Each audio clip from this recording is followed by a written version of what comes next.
Coucou, c'est Rose, j'espère que vous allez bien et que vous êtes posés, tranquilles, prêts à écouter mon histoire. Alors aujourd'hui, je vais vous raconter ma pire story time de fête de fin d'année. Cette histoire s'est passée il y a quelques années, mais je m'en souviens comme si c'était hier. C'est pas une story time forcément drôle, mais j'aime bien la raconter avec une touche d'humour car, après tout, je me dis que ce n'est rien d'autre qu'une anecdote drôle à se remémorer au repas de famille.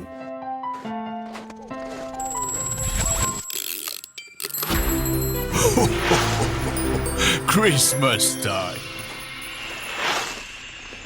Tout débuta en décembre 2013.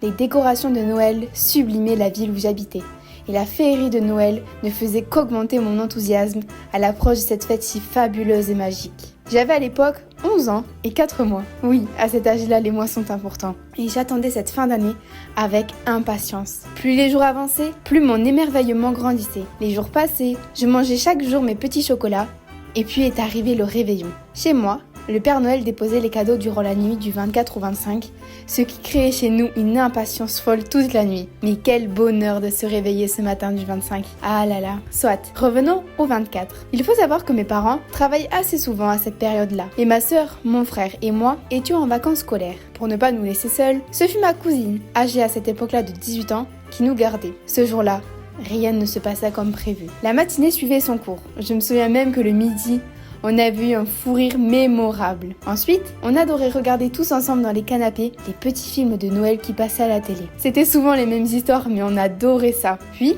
à un moment, je me suis retrouvée dans un canapé et ma cousine à l'autre bout. On était toutes les deux captivées par la télé. Et d'un seul coup, nos regards se sont croisés. Et là, on a compris. On a posé nos pieds les uns contre les autres et tout en riant, on se poussait gentiment. Mais j'avais oublié un détail. Je n'avais pas forcément énormément de force comparé à ma cousine. Ce petit oubli m'a valu une blessure puisqu'en une seconde, je me suis retrouvée au sol, le front contre le rebord de la baie vitrée. En me relevant, j'étais un peu sonnée, mais ça allait. Ma sœur et ma cousine ont regardé ma blessure au front, mais rien d'alarmant.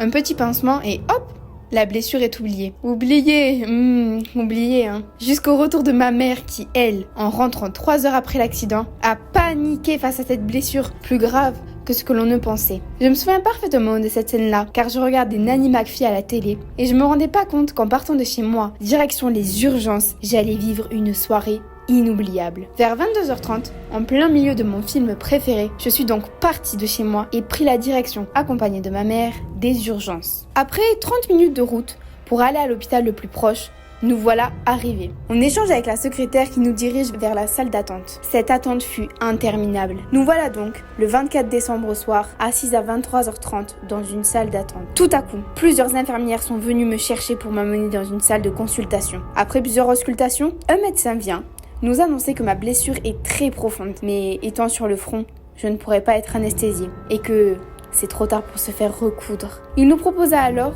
de me recoller. Oui, c'est drôle dit comme ça, mais moi je rigolais pas du tout sur le moment. Je serre la main de ma maman très fort et j'accepte de me faire recoller. 10 minutes plus tard, une horde d'infirmiers et de 2 médecins sont rentrés dans la chambre. Ils m'ont expliqué que j'allais subir 10 secondes d'atroces souffrances, mais qu'au-delà de ces 10 secondes, tout sera fini. Au début, je comprenais pas trop pourquoi autant d'aides, soignants et infirmiers étaient venus. Ils m'ont attrapé les bras, les jambes et la tête.